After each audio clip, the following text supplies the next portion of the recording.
I now call to order the Society's 2,485th meeting in what is now the 152nd year since its founding on March 13th, 1871.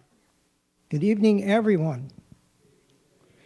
My name is Larry Milstein. I am the president of PSW, one of the oldest scientific societies of Washington, D.C., committed to providing a forum to further scientific understanding and inquiry. Welcome to our members, guests, and friends to tonight's PSW meeting and the lecture by Robert Truog on defining death, cultural, scientific, and legal complexity. The Society is grateful to PSW full year series sponsors, PSW member Mike Helton and Helton Associates, and the Policy Studies Organization in cooperation with the American Public University. We are also grateful to PSW member Tim Thomas for his generous support of the fall lecture series. And we are grateful to PSW members Rip Rawlings and Aaron Fellner for sponsoring tonight's lecture. Let's please give them a nice round of appreciation.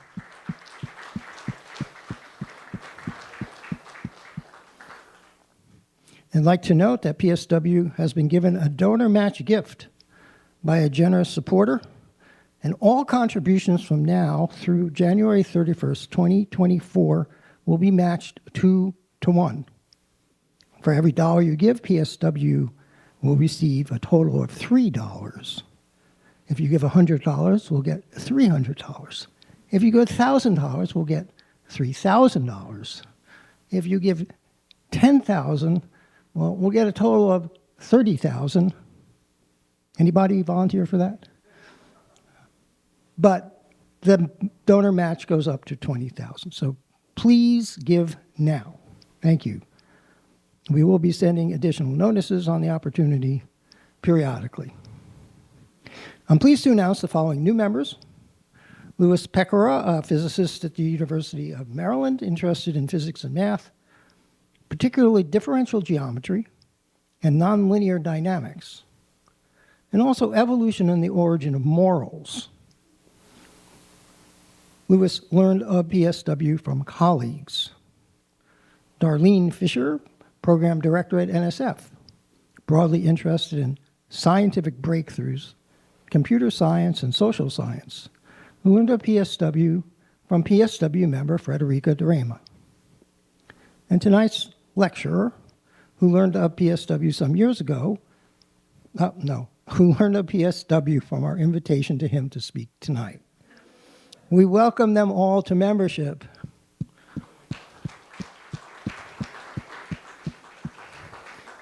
All members entitled to a signed copy of Volume 1 of the Bulletin of the Philosophical Society of Washington, and if you have not received yours, please come see me after the meeting, and I will be happy to give it to you. For unforeseen and unremediable reasons, we will not be reading the minutes of the previous lecture on the convergent evolution of farming in ants and humans. But the minutes will be written and posted to the website in due course. And if you care to go look and review the minutes, you can send your comments to corresponding sec at pswscience.org, and they will be taken into account and correction will be made if necessary. We now turn to tonight's lecture on defining death. Our speaker tonight, Bob, is Distinguished Professor of Anesthesiology, Pediatrics, and Bioethics at Harvard Medical School and Chair of Harvard's Embryonic Stem Cell Research Oversight Committee. Previously, he served as Director of the Center for Bioethics and as Chair of the Human Subjects Research Committee. He also practices pediatric intensive care medicine at Boston Children's Hospital, where he has served for more than 30 years. Including as chief of the Division of Critical Care Medicine. Bob's scholarship focuses on ethical and scientific challenges surrounding the definition of death and practices in organ procurement and transplantation. He's an author on more than 300 articles in bioethics and related disciplines. His books include Death, Dying, and Organ Transplantation, published by Oxford University Press.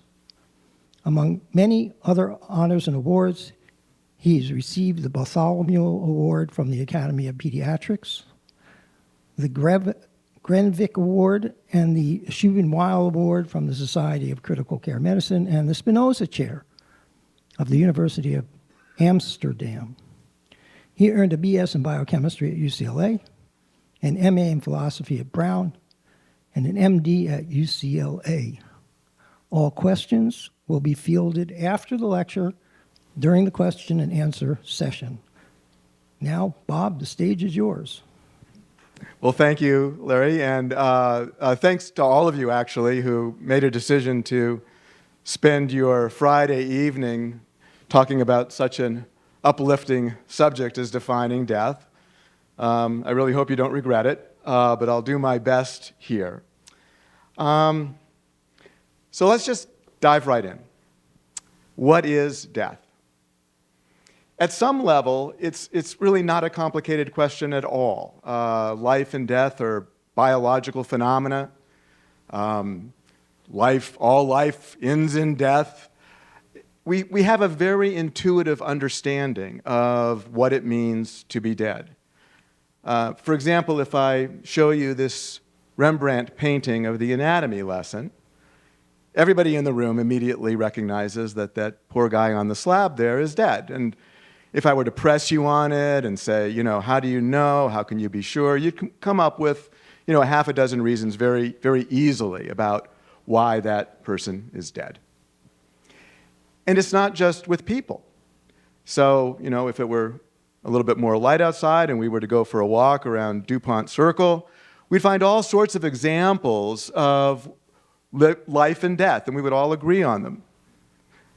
So we'd be walking around, we would see certain animals, we'd go, yes, we all very clear, this one's alive, this one's dead, plants, even insects, right? So when did this issue of death become complicated? And I'd like to suggest that it happened in 1967. And in fact, more specifically, it happened on December 2nd of 1967. So let me explain a little bit about what was going on then. We know that there was a race to be the first country to the moon at that time, but there was also a race to do the first human heart transplant. And two of the leaders in the field were Norman Shumway at Stanford and Christian Barnard at Groote Schuur Hospital in Cape Town, South Africa. And by the fall of 1967, both of these teams had arrived at a point that they thought they were ready to do the transplant, that they had mastered the surgical techniques, they understood the physiology, the immunology, and both teams were ready to go. They had plenty of potential recipients.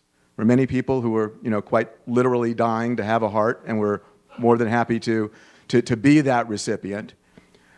The problem was donors. Right? Not many people want to donate their heart.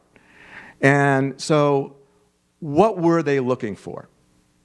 And the ideal donor for them was going to be somebody who was young and healthy and who just had a really severe brain injury. That was what they were looking for. That was going to be the first donor. And it was pretty macabre. They were, day by day waiting for this right person to come. They were monitoring police scanners around their cities, monitoring the accidents that were happening. They were making arrangements with the ambulance companies so that if something happened, the ambulance would bring that person to their hospital. Norman Shumway reportedly had a sign on the back of his office door that, said, "The good thing about death is it brings hope." I mean, it was, this sort of dark humor about waiting for somebody to die. And out of this very strange lottery, Christian Barnard was the one who won, in the sense that on December 2nd, 1967, Denise Darval was walking with her mother across a street in Cape Town, and they were hit by a truck. Her mother was killed instantly. Denise had a very severe brain injury. And by plan, the ambulance brought her to Groot Schuur Hospital. And Christian Barnard went down to the emergency department where her father was. Now, this is a man who's just lost his wife and his daughter, right? And Christian Barnard goes up to him and says, would you consider donating your daughter's heart to be the first heart transplant? You can imagine what that must have been like for him. He said, I know, I need to think about it for a little bit. 4 minutes later, he came back, he said, okay. So on the evening of December 2nd, going into the early morning of December 3rd, this first heart transplant happened. And Denise Starval's heart was transplanted into Louis Washkansky, a 54-year-old dentist with end-stage heart failure. Actually, as a little aside, it turned out that Christian Barnard could have done the first heart transplant a couple of days earlier. There had been a black man who had fallen off of a truck and also had this very severe brain injury. And Barnard was all in favor of going through with the transplant. But the chief of surgery said, there's no way you can do that. There's no way in apartheid South Africa that we can have the world's first heart transplant be from a black person into a white person. And so Barnard, with great reluctance, did not do that and waited until the following couple of days when Denise Starval was ready. Now, it turned out that Shumway was able to do the first heart transplant in the United States within another couple of weeks. But there's a big difference between being first and being second, and Christian Barnard was the one who got all of the accolades. He was an international celebrity, met the Pope, had his picture on the front cover of Time magazine. So the question was, let me come back here just a second. As important as this was in terms of a momentous advancement in surgery, in transplantation, in many ways, maybe the most important contribution of this experience was the question that it raised that was going to be critical for transplantation overall. When Christian Barnard removed the heart from Denise Starval, was she already dead, or did he kill her by removing that heart? Now, why was that question important? And it comes to what we now call the dead donor rule. So the dead donor rule is not actually a law that's written anywhere. It's a fundamental ethical presupposition of everything that happens in transplantation. And there's a couple of different ways that it can be framed. Vital organs for transplantation may only be procured from patients who are dead, so they have to be dead before their organs are removed. And physicians may not cause death when procuring vital organs for transplantation. Okay, you can't kill the patient in order to get the organs. And this dead donor rule, I think, leads to what I would call the central challenge of organ transplantation, which is the need to obtain living organs from people who have been determined to be dead. Okay? Now, if your understanding of death is this, if your understanding of death is cold, gray, and stiff, you can forget about organ transplantation. It's not going to happen. Because in people who are cold, gray, and stiff, the organs inside of them are just as dead as they are. So that's not going to work. And so we need to find this place or a way of determining people to be dead at a time their organs are still usable. And so that's why I think this is really the central question. And I was reminded in thinking about this of the line from The Princess Bride where Miracle Max says, there's a big difference between mostly dead and all dead. Mostly dead is slightly alive. And that is the gray area that I'd like to talk with you about this evening. So in December of 1967, there was a young anesthesiologist at Massachusetts General Hospital, Harvard Medical School, Henry Beecher. He was to go on to do great things. I'm an anesthesiologist, and he's often cited to be the father of anesthesiology. He's also been called the father of bioethics. He did many things, but he recognized with this first heart transplant, immediately recognized that this was an extremely important question, that unless we could come up with an answer for whether or not potential donors are dead, that the field was not going to be able to move forward at all. And so within weeks of that first transplant, he went to the dean of Harvard Medical School and he said, you know, this is a huge question. We've got to try to answer that. And the dean agreed, and they formed this committee, the Harvard Ad Hoc Committee. There were 10 physicians here. We had one theologian, one historian, and one legal scholar. It was a pretty prestigious committee. One of the members, Joe Murray, had just performed the first kidney transplant a few years before, went on to win the Nobel Prize for that. The last surviving member of the committee was Everett Mendelsohn, a historian. He lived nearby where I live in Cambridge, Massachusetts, and just passed away actually just a few months ago. And within a very short period of time for this kind of a committee, they published this seminal paper in JAMA where they said, we have the criteria for determining when a person is in an irreversible coma. And in the subtitle, they suggest that maybe this idea of an irreversible coma could become a new way of determining when people are dead. Now, the idea became very popular. And through the 1970s, there were a number of states that adopted brain death into law, but there were others that didn't. And so it was the awkward situation where you could be alive in one state and dead in another. And so by the end of the 1970s, some of the medical organizations got together with some of the legal organizations, most specifically the Uniform Law Commission, and they said, let's create a law that all of the states could adopt that would bring in this notion of being dead on the basis of neurological injury. And so the Uniform Determination of Death Act in 1980, it's got to be one of the shortest laws that's ever been written. This is pretty much it. Says an individual who has sustained either irreversible cessation of circulatory and respiratory functions or irreversible cessation of all functions of the entire brain, including the brain stem, is dead.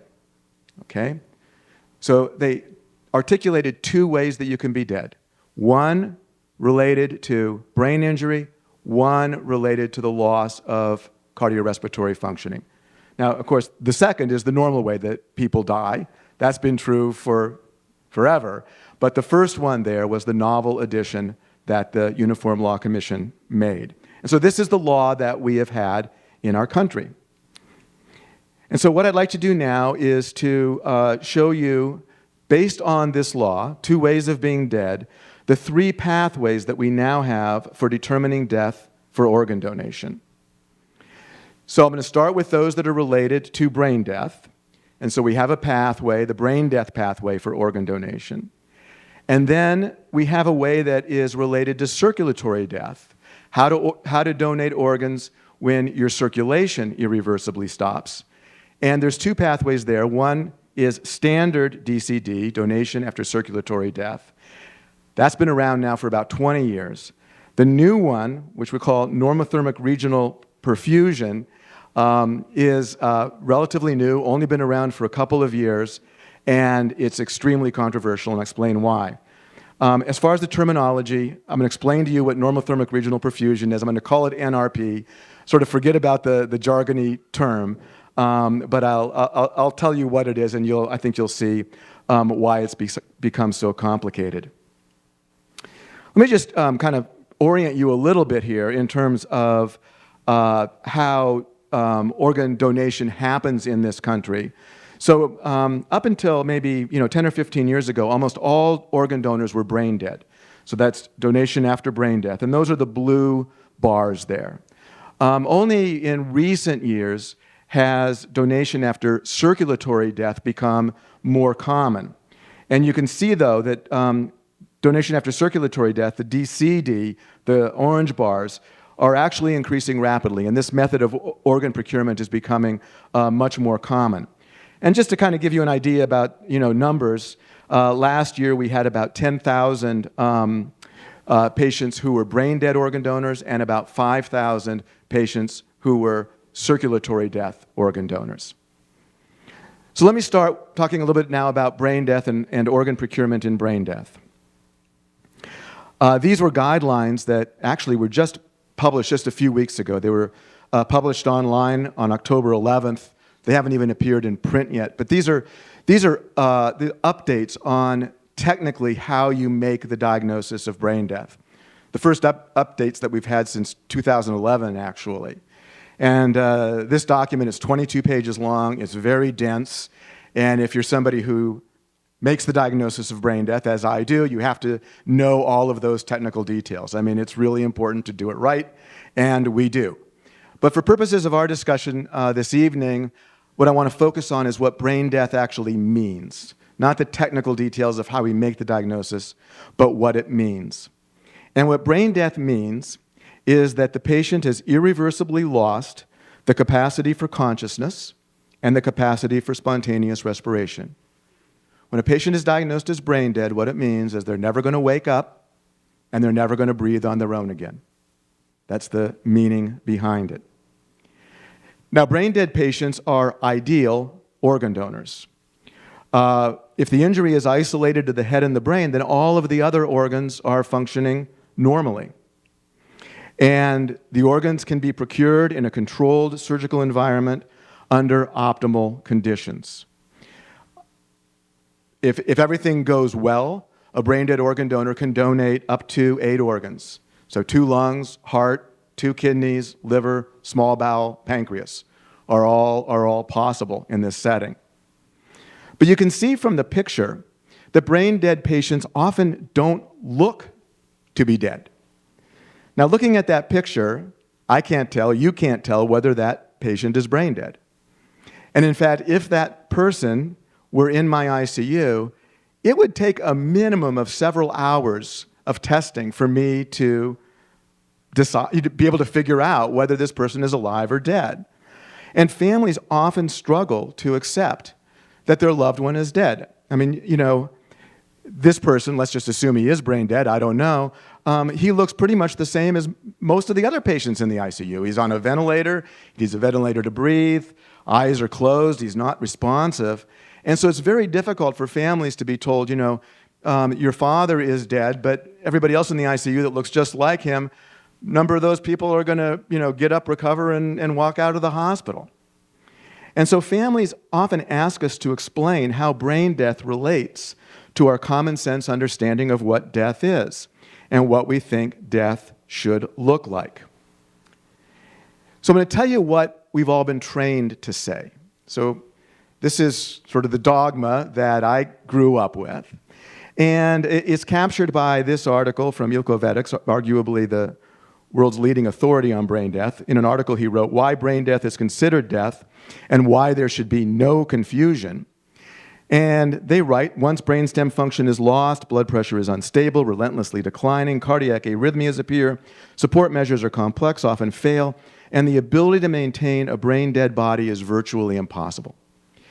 The idea here is that the brain kind of acts as command central for the body, and that when the brain dies, the body just literally falls apart, disintegrates, starts to decompose, just like it does after somebody dies from a cardiac arrest, for example.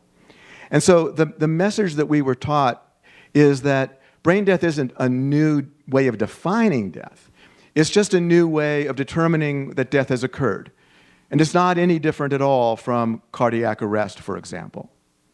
So this is what we've been trained to say, and we now realize that there's a problem with that explanation, which is that it isn't true. And let me explain to you why we now know it's not true.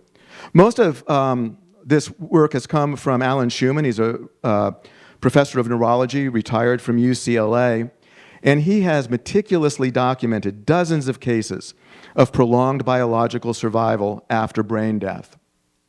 The longest case was a little boy who got meningitis at the age of 4, was correctly diagnosed as brain dead, but continued to survive biologically for over 20 years on a ventilator before he died in the traditional way of having a cardiac arrest. And when they did the autopsy, they couldn't find any brain tissue at all within his skull. So it rather dramatically makes the point that the body does not actually need the brain in order to continue with biological survival. So Schumann's work largely flew under the radar for years. I mean, it was known to specialists, but nobody really gave it much credence until the case of Jahi McMath. And the reason the Jahi McMath case became so important was literally social media. Is that this was 2013 when it happened. Her family was posting on Facebook. It got picked up by the mainstream media. And this was, newspaper headline news for several years. So let me just tell you a little bit about it because it's such an important case in the story here. So she was a 13-year-old admitted to Oakland Children's Hospital on December 9th of 2013 for what was essentially a complex tonsillectomy. She was in the recovery room after surgery, and she started to have some bleeding. And her aunt, who was a nurse, tried to get the attention of people to come and, see what was going on. Help did not come. Eventually, the bleeding got out of control. She ended up having a cardiac arrest, was resuscitated from that, but clearly with severe brain injury. And 3 days later, was diagnosed as being brain dead.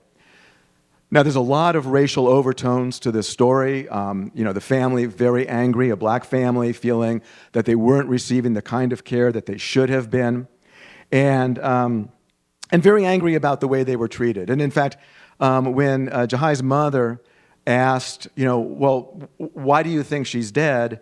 The chief medical officer of the hospital, allegedly, he denies this, but allegedly was pounding on the desk, saying, "What is it that you don't understand about death? She's dead, dead, dead." You can imagine this didn't go over very well. So the family rejected that diagnosis. They sought legal intervention, and Jahi was transferred to New Jersey, which is the only state that permits patients and families to opt out of the determination of brain death.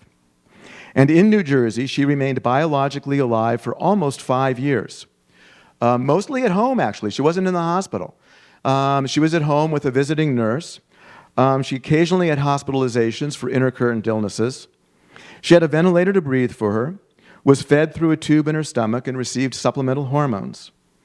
During that time, her body continued to grow and develop. She actually went through puberty. She began having menses.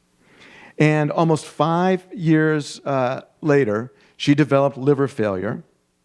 Her family declined further interventions, and then she died in the usual way from a cardiac arrest on June 22nd, 2018.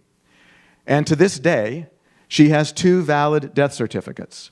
California says she died in December of 2013, and New Jersey says she died in June of 2018. The point I want to make here is around brain death. I said, it means that you're never going to wake up again, never going to breathe on your own again. But brain dead patients really do everything that you and I can do, with the exception of those 2 things. They can absorb nutrition, they excrete waste, they have functioning immune systems, they fight off infection, they can grow and develop as Jahi McMath did. Women, tragic cases where a pregnant woman becomes brain dead, either through an automobile accident or a stroke like that. If the family wants to, those women can be kept biologically alive until they deliver children, so you can gestate children. Brain dead patients can really do everything you and I can do, except they're never going to wake up and they're never going to be able to breathe on their own. If you're interested in the Jahi McMath case, it got a lot of press. I think this is one of the best. This is an article from the New Yorker by Rachel Aviv, and you can download it online. It's easy to access, and it's a good account of her story. Okay, so following Jahi McMath, all of a sudden, a lot of families are now saying that they don't want to accept brain death either. And some of them are doing that on the basis of religious grounds. So, for example, some Orthodox Jewish people do not accept brain death, We have the same among some Buddhists, Native Americans, for example. And I would say virtually every pediatric hospital in the country at this point has had situations of families who have refused the diagnosis of brain death. Why does it tend to be children? Well, children don't have a lot of the other illnesses that adults have. Their bodies are otherwise pretty healthy, and so they tend to be the ones that have prolonged survival after brain death if they're kept on mechanical ventilation.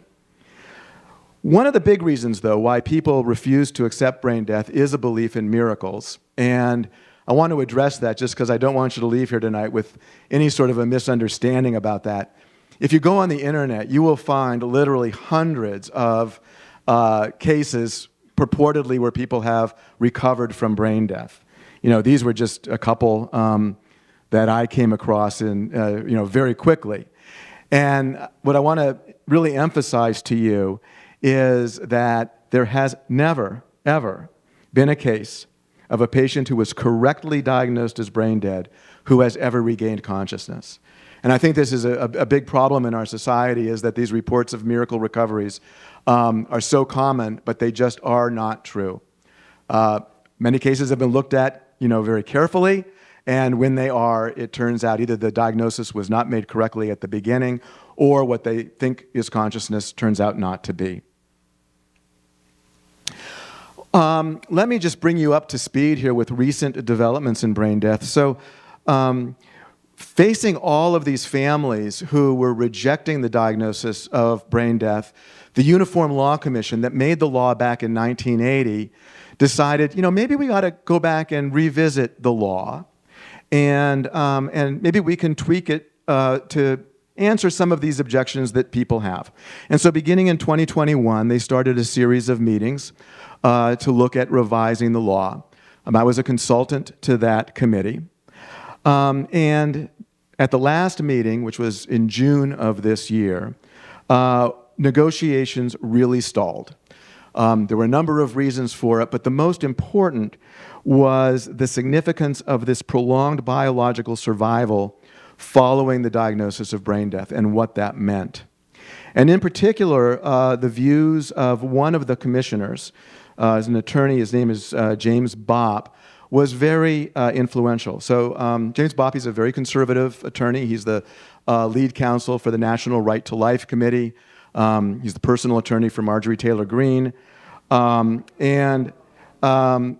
a very smart man, I'll tell you. I've had some conversations with him, and he's very persuasive, very friendly. But he looked at, like, Jahai McMath, and he says, she's not dead. Looks at her, or people like her, and says, that's not death. This is somebody who is severely brain injured, but they're not dead.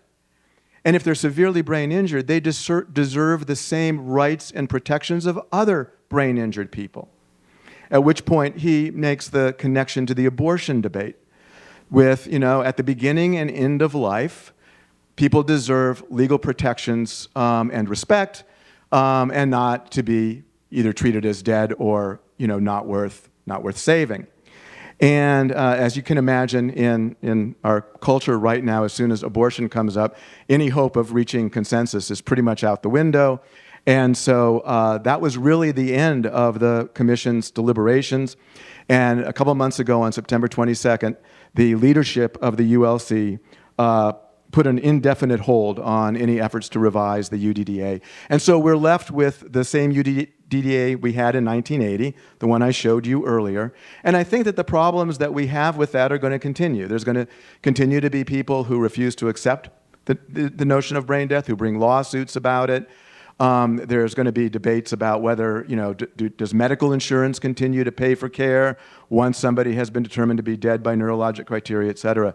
So all of these problems that got the Uniform Law Commission to try to revise it are going to continue. Okay. We're going to do just a quick hand waving thing here, and you don't have to participate if you don't want to. But knowing what you now know about brain death, 2 questions. Do you think that brain dead patients are really dead, number 1? And regardless about how you answer number one, do you think it is acceptable to procure organs from patients diagnosed as brain dead, assuming they give permission? So first of all, how many of you would feel that brain dead patients are really dead? Okay, overwhelming majority here. And do you think it's acceptable to procure organs from patients who are diagnosed as brain dead? And I'd say that's not everybody, okay, but I'd say we've got a large number here.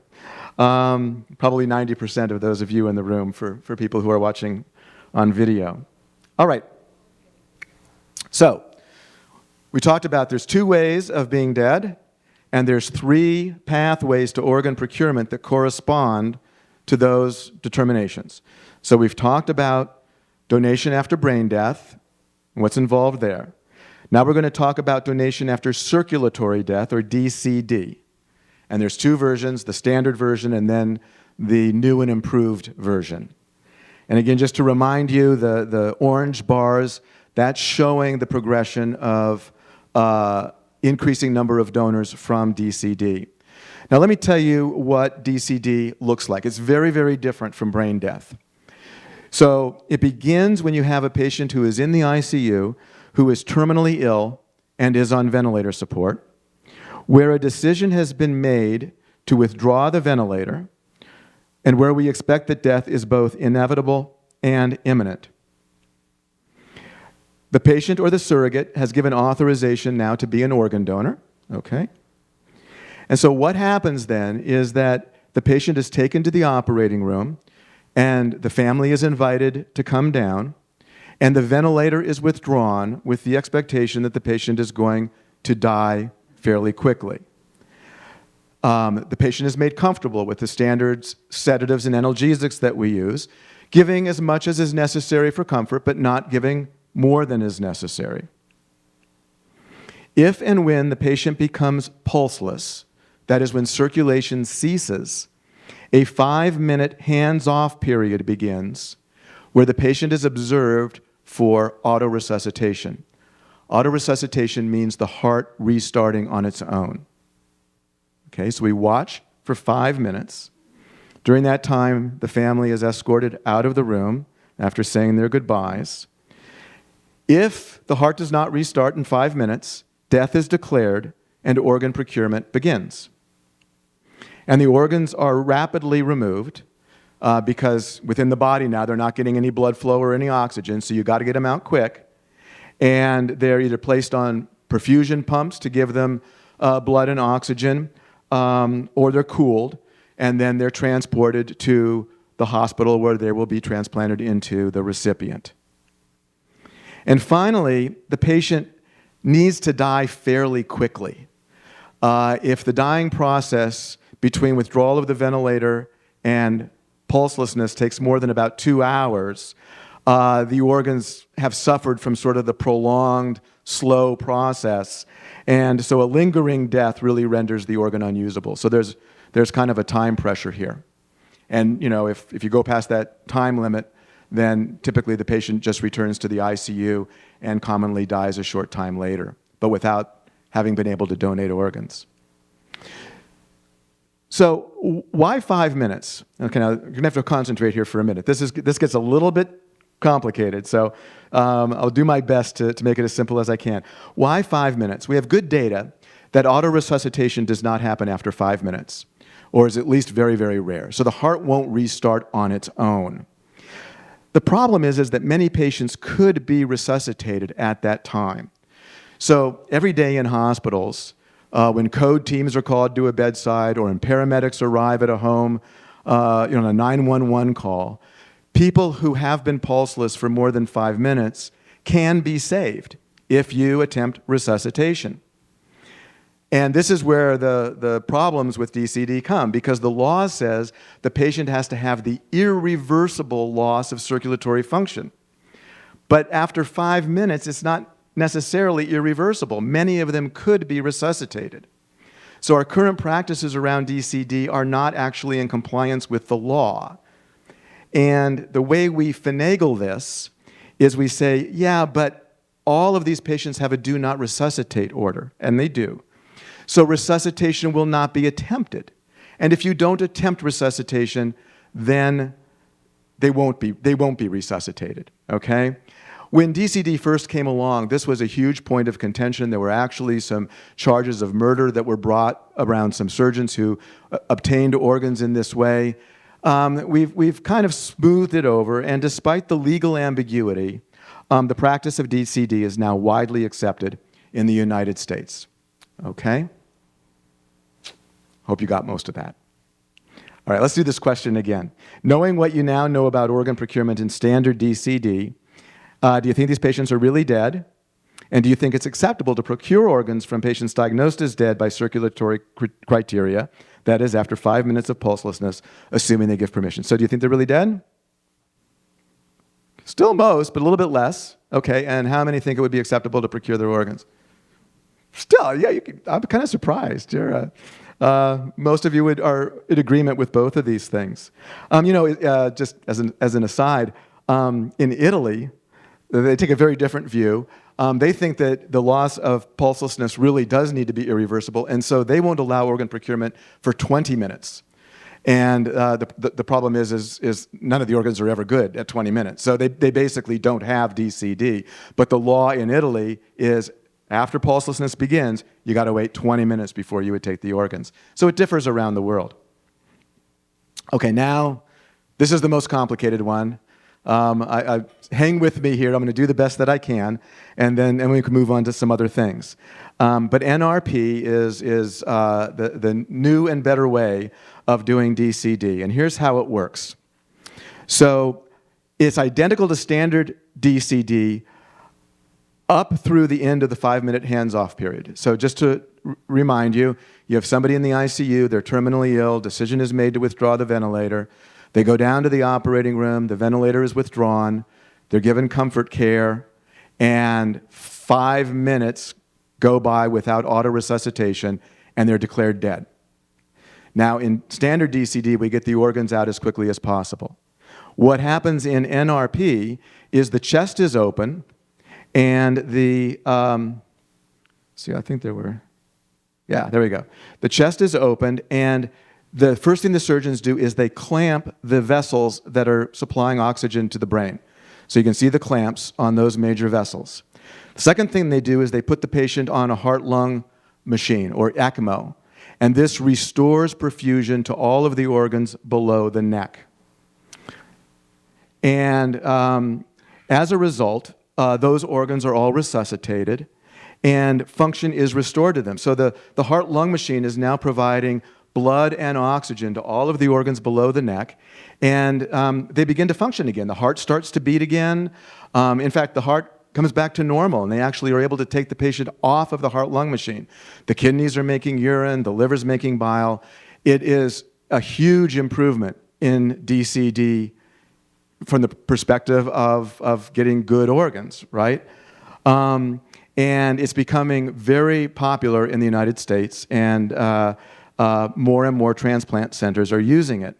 There's two, what I think are really serious ethical and legal challenges to NRP, and I'll mention both of them. The first is the fact that circulation is restored. So now remember, in DCD donation and NRP, the determination of death is based on the permanent cessation of circulatory function, that it's not going to start again, right? Yet right after death is declared, circulation is restored. And so the argument is, wait a minute, you've reversed the very criteria by which this person was declared dead. So they're no longer dead, or maybe they weren't even dead in the first place. Now, the response from proponents of NRP is to say, no, you don't understand. When we restore circulation, our intention is not to resuscitate the patient. Our intention is just to perfuse the organs. Okay? To which the rebuttal to the rebuttal from these two legal scholars, Alex Glessner and Alex Capron, they said, no, intention doesn't matter. Although intention may be important when evaluating the ethical acceptability of physicians' actions, the legal standard for determining death is bare of intent. A patient is dead when circulation neither can nor will resume. So their strong view is that these patients either were never dead to begin with, or if they had been declared dead, that it has been reversed. Okay, I think it's a pretty serious problem. So, restoration of circulation, the determination of death has been reversed or invalidated, violating the dead donor rule. The second one has to do with the practice of clamping the arteries to the brain as the first thing that happens. First thing to say, we now know it is really important to clamp those vessels.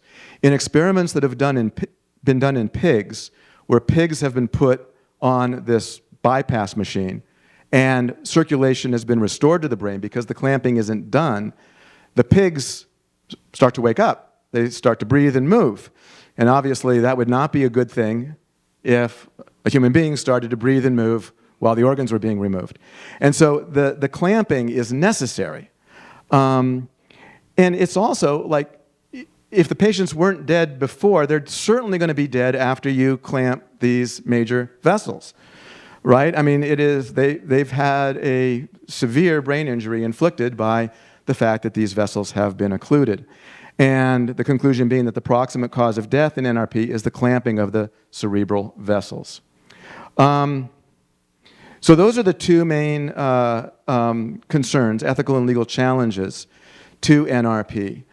This is hugely controversial. It's playing out very much in real time right now. Spain does all of their procurements are with NRP. The United Kingdom was very active with it, but they've now placed a moratorium on it. It's illegal in Australia, but in the United States, it's growing rapidly. And one of the concerns that I have is that this has not been picked up much by the mainstream media yet. But I'm worried that when it does, that there could be a pretty serious backlash against the systems that we use for organ procurement. This was one journal article that I found. It was published in The Federalist, which I think is a conservative magazine. And the title was, "Nebraska Physicians Are Playing Fast and Loose with Dead Donor Organ Harvesting Laws." And the article itself was really inflammatory, and it was talking about doctors murdering patients and all that sort of thing. But they got all the facts right. I mean, they weren't wrong about the facts. And so I'm very worried about NRP. Okay, so again, knowing what you now know about organ procurement in NRP, do you think that NRP patients are really dead, and is it acceptable to procure organs assuming they get permission? So how many think they're really dead? Oh, we got still about half. Okay, good. Less than before. And how many would say it's acceptable to procure organs in this way? Even more. Okay, good. All right. So what we've done, let me kind of summarize where we're at and then moving along here. So we've talked about 3 pathways for determining death for organ donation. All seem to require some degree of logical gymnastics to comply with the dead donor rule. So for example, for brain death, the question is, does the irreversible loss of consciousness and spontaneous respiration actually mean you're dead? For standard DCD, the cessation of circulation is not irreversible, but this is overlooked because resuscitation will not be attempted. Are you convinced by that? And then for NRP, the criterion by which death was determined is reversed, and death is caused by the surgeon. So looking at this, would you conclude that these 3 methods of procuring organs are not ethical or legal? They've all got their problems. But I would say not necessarily. And let me explain a little bit why I say that. And I want to sort of focus the next couple of minutes around what we might call the first commandment of medical ethics, that doctors must not kill. And I want to say, some of what I'm going to say comes from the work that I've done with Frank Miller, who's here. Where are you, Frank? Oh, there he is back there. Frank is a wonderful, excellent philosopher. And we've done a lot of work together, and he's been a huge help to me. What I'm going to say in the next few minutes is purely just a tribute to me, not to him. He doesn't know what I'm going to say. And sometimes Frank is very kind about correcting my somewhat sloppy philosophy. But so this was an article that was published back in 1988, well-known article written by probably the 4 most credible bioethicists at the time. Doctors must not kill. And, I think it is a good starting place for medical ethics when you think about like the Nazi doctors, or you think about the atrocities that doctors have perpetuated around the world. It's not a bad principle that doctors must not kill. But what I want to say is that over the past 20, 30 years, our way of interpreting this maxim has really evolved. And I want to give you 4 very quick examples of how our understanding of doctors must not kill has become more nuanced.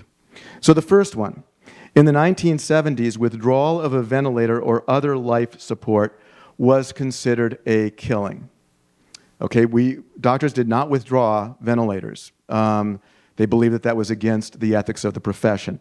And what changed that here was the case of Karen Ann Quinlan, 1975. She was a 21-year-old young woman. She was dieting, took some Valium, took some alcohol, went into a permanent coma. She was on a ventilator and could not be weaned off. And her parents, who were devout Catholics, argued that the ventilator was an extraordinary therapy that wasn't required, and they asked the doctors, would you please remove the ventilator? The doctor said, heck no. If I take that tube out and she stops breathing and dies, people are going to say that I killed her. That is against the ethics of the profession, and so the doctor said, we're not going to do that.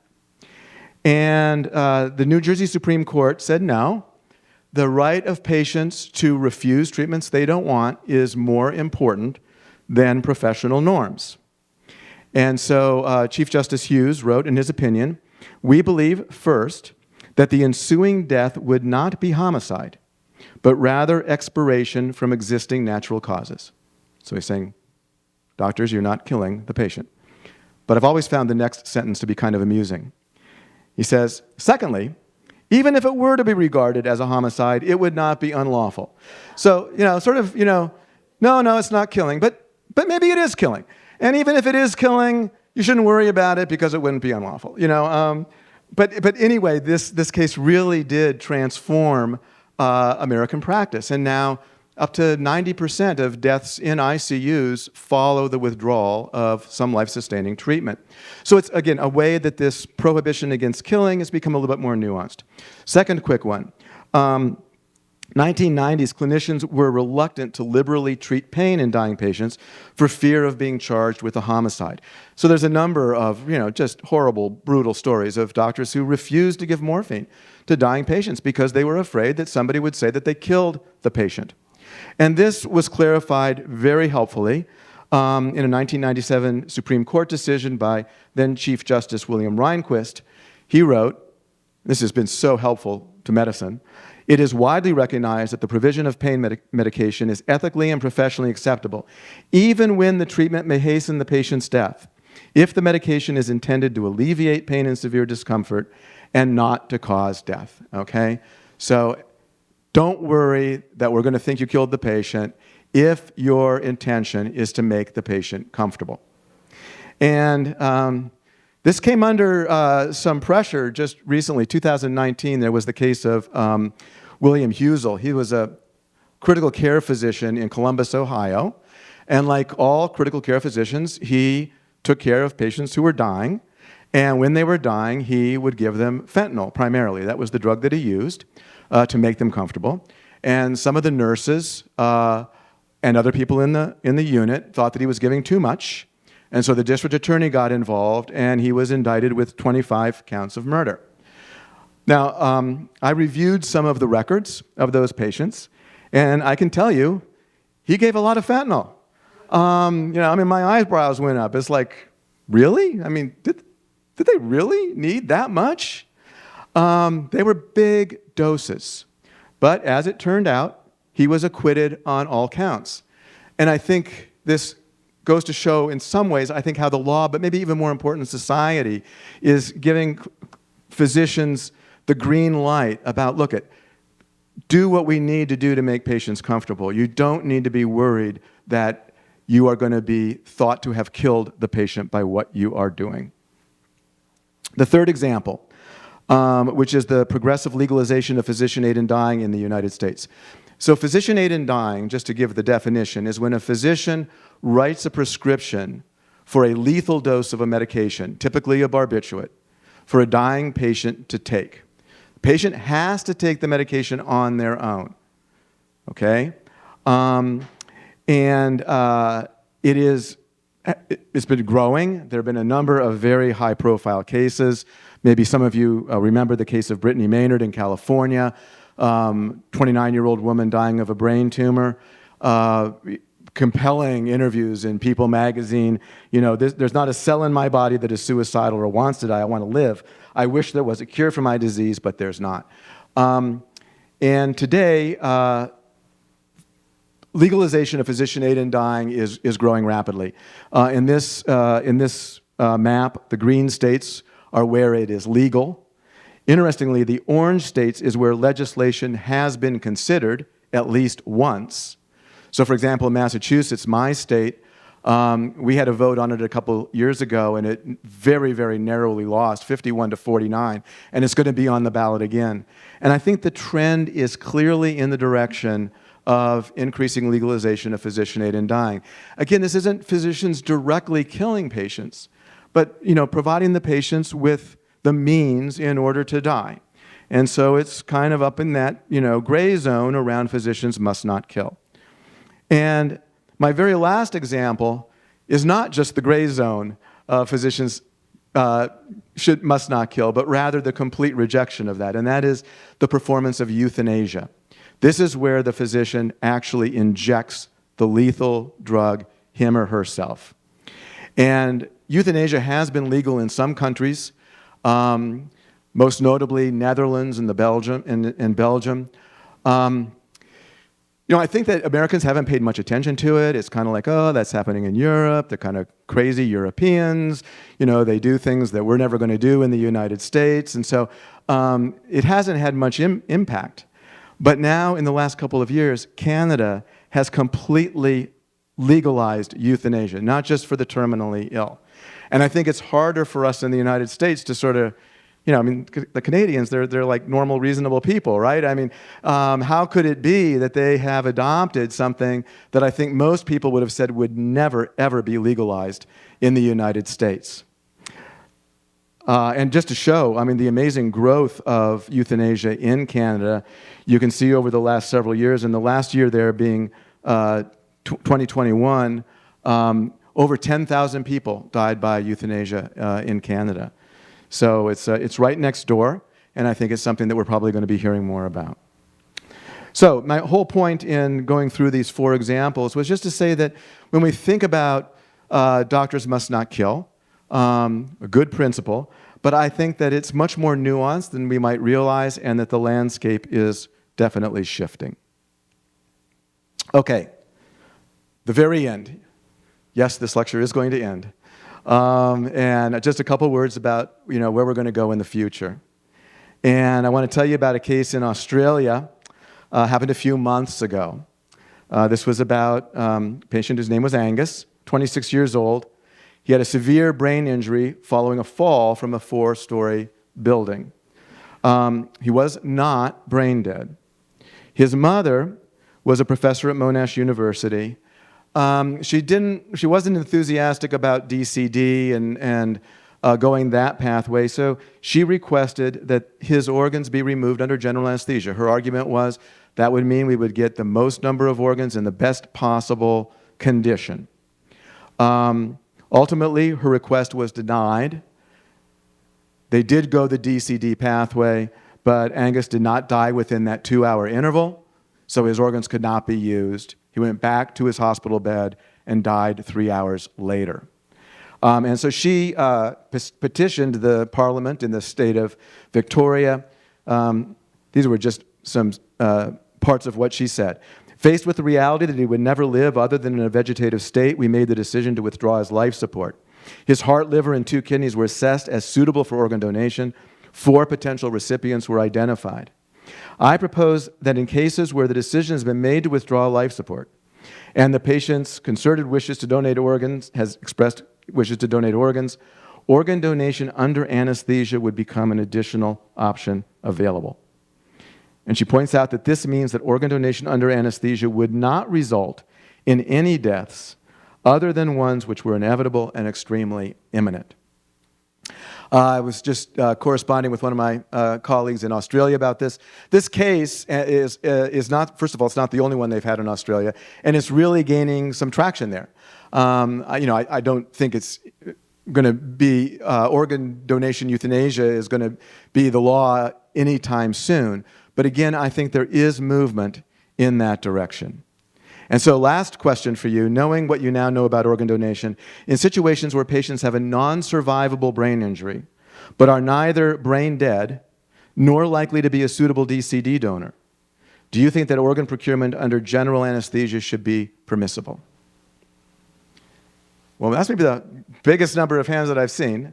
Not everybody, however. So, all right, so wrapping up. So current law and ethics holds that life and death are dichotomous. There's no in between. This came up at dinner a little bit. You know, you're either alive or you're dead. That's the current way we think about things. Also, that the dead donor rule must be respected. Patients must be dead before vital organs are removed, and physicians may not cause death by removal of those organs. Yet, adherence to these principles requires tortured logic, along with procurement procedures that do not seem to be in the interest of either the organ donors or the recipients. So where do we go from here? I'm going to leave that for the discussion, but I am going to, my last slide is a quote from an op-ed that appeared in the New York Times a few years ago, and the last paragraph I really liked. I think it kind of summarizes my whole talk, really. So the last paragraph says, all of which serves as a reminder that our definition of death is man-made. Our definition of death is man-made. In the spectrum between alive and dead, we set the threshold, and we can do so in response to biological, ethical, and even practical considerations. Death is not a binary state or a simple biological fact, but a complex social choice that we need to decide. And I think that, you know, the challenge here is how do you decide it in a way that both respects and protects the people who are willing to donate their organs as a gift to save the lives of others, as well as the needs of those who must have those organs in order to be able to survive. And I think that's the challenge in front of us. And thank you very much, and I'm looking forward to some conversation, questions, and discussion. We have time for some questions. Okay, Maria Zamankova, a member. A fantastic lecture, really appreciate it. I was a little puzzled that it's more acceptable to declare a person brain dead than seizing the heart and all that. Most naive people probably would accept the latter rather than the first, because, you know, they can just check for the pulse and whatever. But in order to detect that there is no brain activity, it really does require some equipment. So I'm a little bit puzzled. Why is that? And, you know, following up that, when you declare a person dead from the cardiovascular issues and you chase the family out for 5 minutes, how are they going to trust the doctors that the person did not resuscitate themselves? Well, the second point I'm not quite sure what to say about. I mean, I hope that there's enough trust that people wouldn't have to worry about. The first part, I agree with you. I would be more perplexed about that too.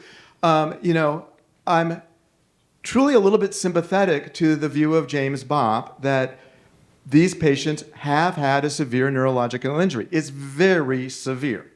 It's very severe. But biological life can continue. We know that. Some families may want to do that. And so it seems to me that the question of whether they're really dead or not is much more based upon personal values than, as you say, in the circulatory death pathway, it corresponds to something real, right? There's no blood flow. I mean, it's not a value judgment there. It's just a statement of fact. And so I agree with your intuition. Darima, I'm a member. Thank you very much for the thought-provoking presentation and raising all the issues. Certainly, I agree with my colleague's question, but also, I mean, one can envision, first of all, that one can have like a helmet that can be portable and test, in a sense, the brain activity. Now we have the technology to do that, so you could. My question is slightly different in the sense that even if the person is brain dead, by removing the organs, there can be pain. Maybe the person cannot because it doesn't communicate with the brain. So I was not raising my hand until you said we put the person under anesthesia, in which case, presumably, the person doesn't feel the pain. So I want to ask you, at what point, how we define pain? Not only how we define death, but how we define pain, right? And what does it mean? So, because if the person is what you call brain dead and we remove the organs, maybe there is a pain felt somehow. So. Yes, thank you for that question. There is a lot of controversy about whether brain-dead patients should be given anesthesia when the organs are removed. And I did not mention this. And so the debate was most intense in Europe a number of years ago because there were a number of anesthesiologists who were giving anesthetic doses of fentanyl before the organs were removed, before the surgical incision. And on the one side, people were saying, wait a minute, if the public finds out that we're giving pain medicine, they're not going to believe that the people are really dead, because if you're really dead, you don't need an anesthetic, right? And on the other side were people who said, it's a little bit like Pascal's wager in terms of believing in God. It's like, well, who knows? Maybe they have a little bit of a capacity for pain. The fentanyl doesn't harm the organs in any way. It's not expensive. Why not go ahead and give it? And so those are the two sides of it. I can tell you, I used to do anesthesia, and I did a number of organ procurement cases with brain-dead patients, and my practice was always to give a large dose of fentanyl. I figured, why not? It doesn't hurt anything, and who knows? There might be a few brain cells in there that are still firing, and wouldn't it be horrible if this person experiences any sort of pain? So. You didn't mention that. It's because maybe the fentanyl remains in the body, remains in the organs, so now you transplant organs that maybe are contaminated now one way or another. And that's not a problem. The fentanyl is not toxic to the organs at all, does not hang around, and would not be a problem with the transplant. Thank you. I have a related question then.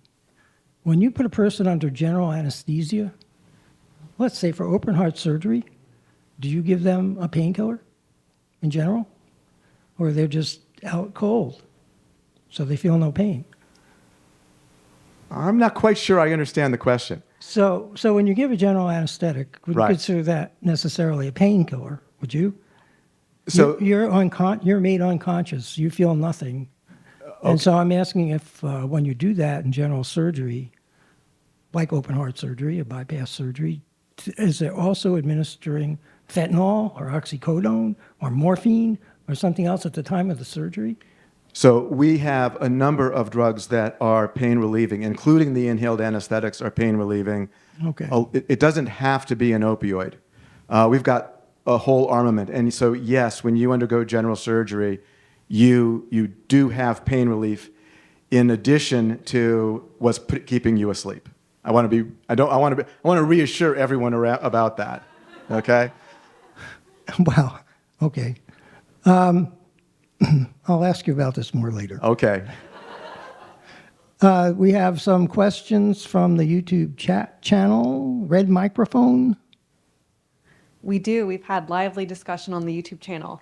We have two questions from Jim Tallons. The first one is, I'm not a physician. What keeps the heart beating if the brain is dead, including the brainstem, etc.? What keeps the heart beating? Mm-hmm. The heart muscle is unique in the body in that it is able to stimulate itself. So without any input from anything, the heart will continue to beat as long as it gets blood and oxygen. And so even without a brain, the heart will continue to beat. Maybe some of you in high school pithed a frog, and you saw this for yourselves, right? Even take away the frog brain, and that heart just keeps on pumping. Yeah. The second question from Jim is, why does the speaker repeatedly refer to the final death in the usual way, aka cardiac arrest? Why is that the usual way? So there's two ways to be diagnosed as dead. One is cardiac arrest, and the other is brain death. Brain death accounts for about 0.5% of all deaths in the United States.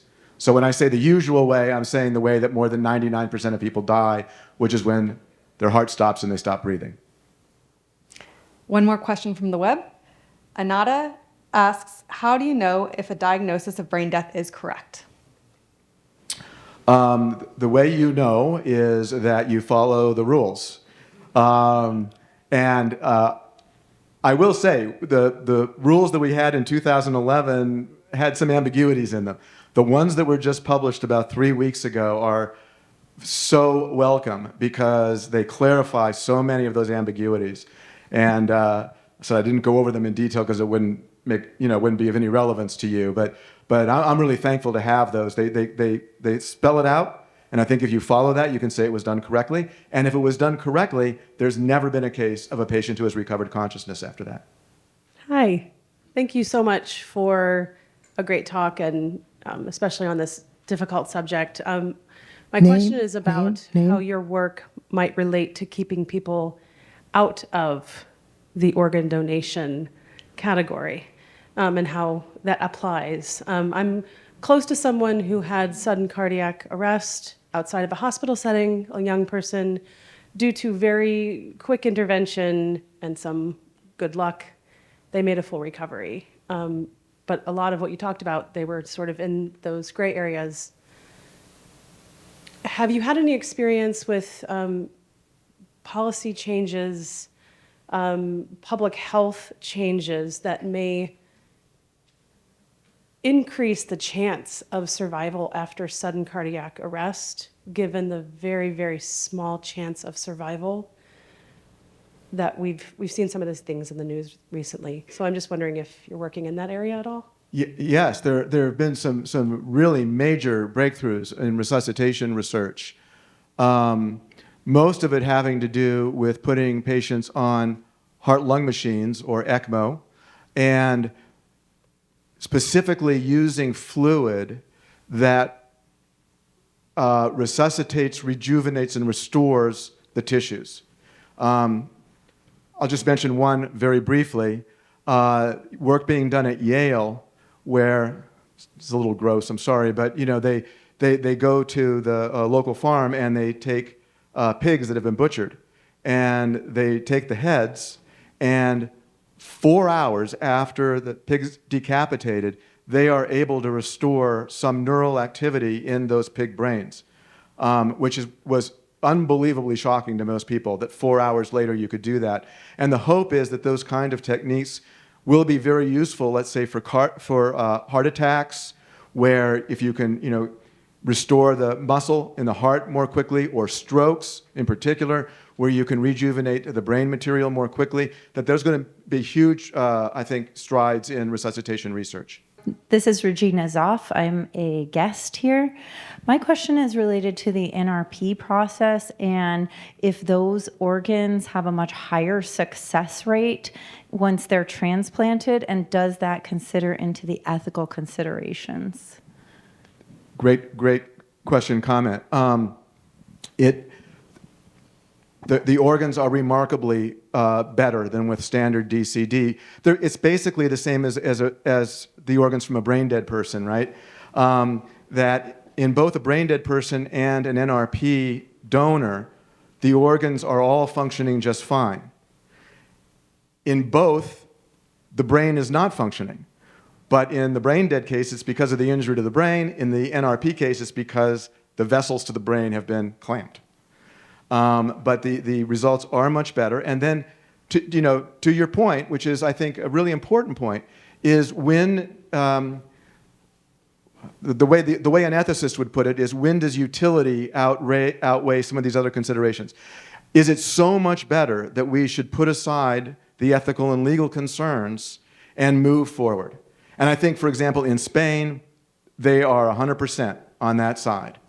And, really don't care much about the kinds of concerns that I raised here. The outcomes are so much better.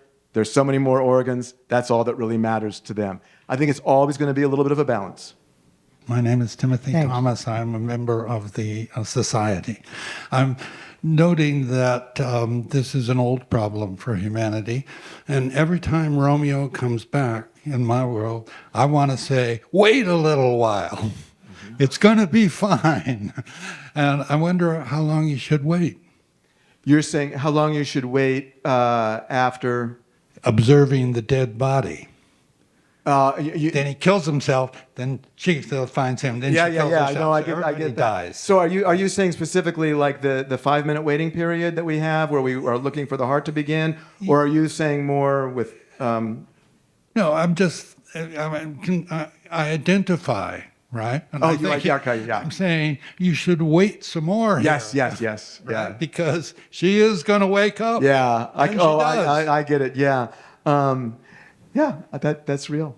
That's real. And it can be very difficult, particularly when we're escorting in DCD, escorting families out of the room, and they're saying, no, please, just another minute. I'm sure something will happen here. Yeah.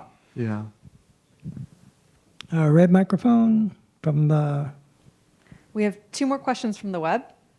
Dave Rabinowitz, who is a PSW member, says, a doctor prescribes a week's worth of pain medicine, warning the patient that if he took 3 of them at once, it would kill him. Isn't this legal physician-assisted suicide? Isn't that legal? So, first of all, I think that does happen a lot in places where physician-assisted dying is not legal. So the point is, the doctor with a wink and a nod says, here's a prescription for some barbiturates to help you sleep. There's 60 pills here. Don't take more than 2, because more than that might kill you. I think that happens a lot. I think that happens a lot. The second question from YouTube is from Kathy With, who's a longtime PSW member. Are you aware of any cases involving patients with a living will which specifically permits organ harvesting with utilizing death by neurologic criteria? So patients with a living will that specifically permits? Permits organ harvesting with utilizing death by neurologic criteria. Which would be brain death. Well, so here's the thing. When you check that box on your driver's license, you are authorizing that you will be an organ donor.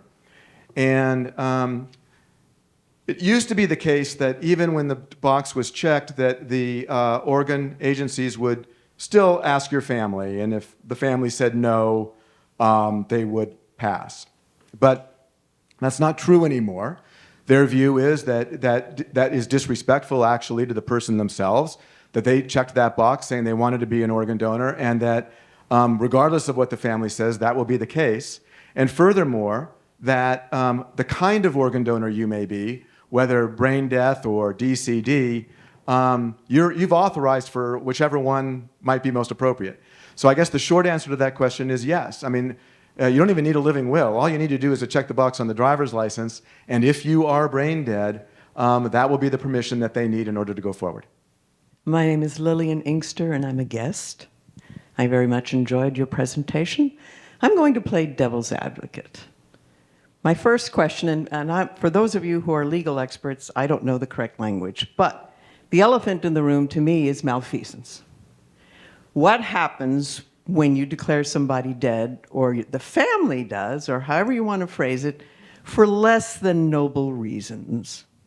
And how do you determine that, and how do you prove that, and what are the consequences of that, et cetera, et cetera, et cetera? You can just see the whole drama play out and ruin everything. Second question is, the focus is always on the donor. Why isn't the focus on the recipient, and is it a societal problem with accepting death in the first place? Well, those are great questions that I'm going to be struggling with. Malfeasance, you mean people deliberately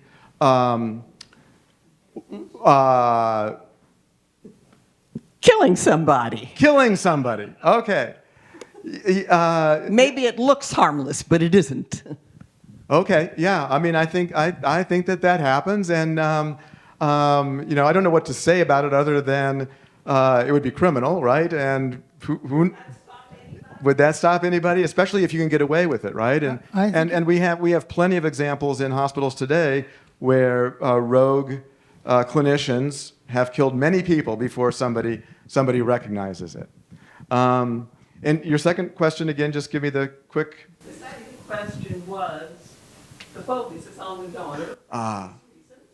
Why is the focus on the recipient? And maybe that society wants to hang on to life so tightly it no longer recognizes death as a natural process. Yeah. Well, that's what a lot of the proponents of NRP would say is, look at, we got all these kind of funny ethical, legal issues, but let's remember here, this is somebody who wanted to donate their organs, and there are people who's going to lose their lives if they don't get those organs.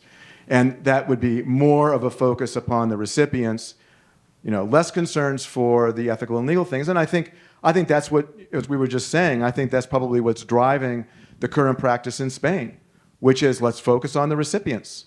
And You're taking the more noble approach. I'm still playing devil's advocate. I'm saying that maybe the recipients should be allowed to die because we don't accept death in this country. Oh, okay. I'm saying that the focus on transplants, maybe we should be saying transplantation shouldn't exist as a life-saving maneuver. So I'm saying if they're going to die, let them die. Now, that's a devil's advocate question. Don't get me the wrong way here. But no. I'm so glad you clarified that.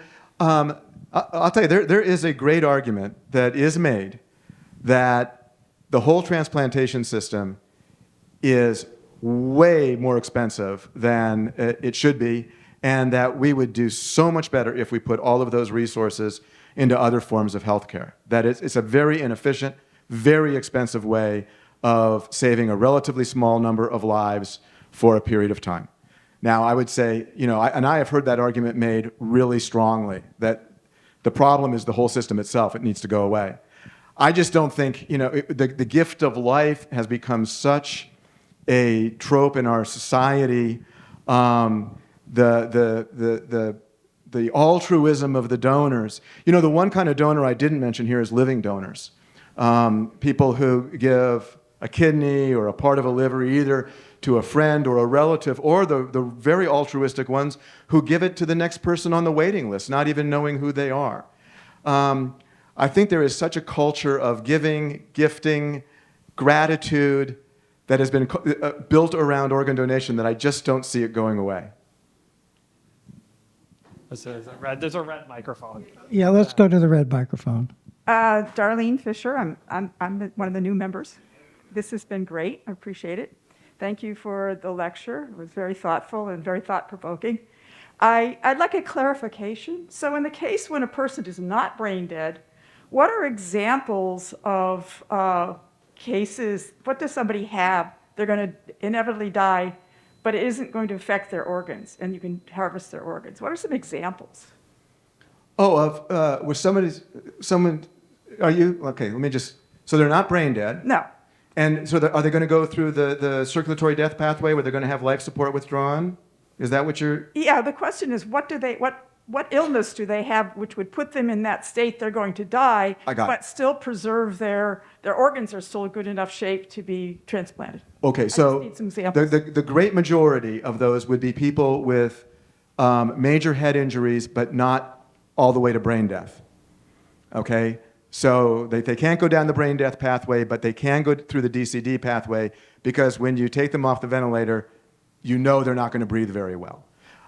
You do have others. You have patients with ALS, for example, which is the disease that paralyzes you all the way down. And they can be DCD donors. The trick there is that they're wide awake and aware. And so, there they pretty much would need an anesthetic before you would take them off life support. Really, almost anything that you can imagine that would result in death quickly after the removal of life support could be part of that donation after circulatory death DCD pathway. Did I answer that? Thanks. Is the blue microphone there, somebody? Okay, so there was a question that came up, which was, do you see any difference in the way, in people's attitudes towards, say, brain death, if you say you can declare a patient brain dead in 6 minutes, or 6 hours, or 6 weeks, or 6 months? How do you mean? In their attitude towards whether they would consider that sufficient to harvest their organs. I'm still not following the question. Okay, so you have a rule, and the rule is that you flatline on your EKG or electroencephalograph. Okay. And then after you originally flatline, it's 6 hours later. Okay. And same story, but it's 6 weeks later. Same story, but 6 months later. When you have you ever asked an audience whether there's a difference to them in whether the declaration of being dead is done on 6 minutes after you flatline? Okay, so is there 6 hours, 6 days? It doesn't with the matter idea how that long. there's greater certainty as time goes by? Whatever it is. I just want to know. I'm wondering how people react. Should we ask? Go ahead, ask. Okay, so let's say, I mean, we can do the diagnostic testing for brain death, let's say within 3 hours, and the person can be declared brain dead within 3 hours. Would you feel more confident if we said, no, we got to wait, let's just say a month? Would that make, so how many people would feel more confident around that? I mean, could you imagine asking the physicians like, yeah, okay, probably brain dead, but I'm going to ask you to keep going for another month and make sure that this, boy, we got a adamant hand back there. Do you want to comment on? No, sorry. I just feel for me personally, it's obviously a very traumatic thing that you're going through if something like this happens. And I think for even very minor decisions relatively in my life, I'm like, I have to sleep on this. There's no way I could potentially, I mean, people are laughing, but there's no potential way I could pull the plug, let's say on my wife or my kids with any confidence within a short period of time. Yeah. And I think maybe that has to do with just me personally and not the biology of the patient. But I think waiting, a certain period of time and knowing that it's irreversible, letting that kind of stages of grief set in would make that decision for me a lot easier than just being like, all right, the doctor said they came in this afternoon, she's brain dead, we need the organs, let's go right now. I'd be like, I couldn't make that decision that quickly. I'm glad you said that, because I think that, I didn't mention that, but I think that is one of the drivers behind the refusal to accept it is somebody was, completely fine yesterday and now still doesn't look dead, but the doctors are telling me that they are dead. I think that's almost impossible for families to absorb. And usually, when families do say, no, we don't accept the diagnosis, the first thing we do is we give them time, like a week, before really even starting then to push on the issue. And I think it relates a lot to what you're saying. We have a few tokens of appreciation for you. One of them is a signed copy of the announcement of your talk. That would be this one. A rosette of the PSW Science, which is emblazoned on its edges with the 3 stripes signifying the symbol for the Henry, named for the founder of PSW, and a signed copy of Volume 1 of the Bulletin of the Philosophical Society of Washington, in which you can read who the founders were, why they founded the organization, why they called it the Philosophical Society of Washington, and a rather nice discourse on how discussion at such a society should be conducted. And with that, thank you so much. Let's have a nice round of applause. We have a few closing announcements before you go. The next meeting will be on December 1st. The speaker will be Misty Cummings. Misty is director of the Autonomy and Robotics Center and professor of mechanical engineering, computer and electrical engineering, and computer science, all of those, at George Mason University. And she'll be speaking on the good, the bad, and the ugly of self-driving cars is better than humans, safe, enough. Incidentally, prior to her academic career, Missy was one of the first Navy fighter pilots, so don't mess with her if you come. The 2,487th meeting will be on December 15th. The speaker will be Catherine Huff. Catherine is Assistant Secretary for the Office of Nuclear Energy of the U.S. Department of Energy, and I think she'll be speaking on nuclear energy and prospects for new reactor designs for future clean electricity generation, which we tend to refer to as small modular nuclear reactors. Please check the PSW website frequently for updates to the schedule at www.pswscience.org. Well, let's thank the people who worked tonight to produce this meeting and to record it and stream it. And thank you all for your hard work.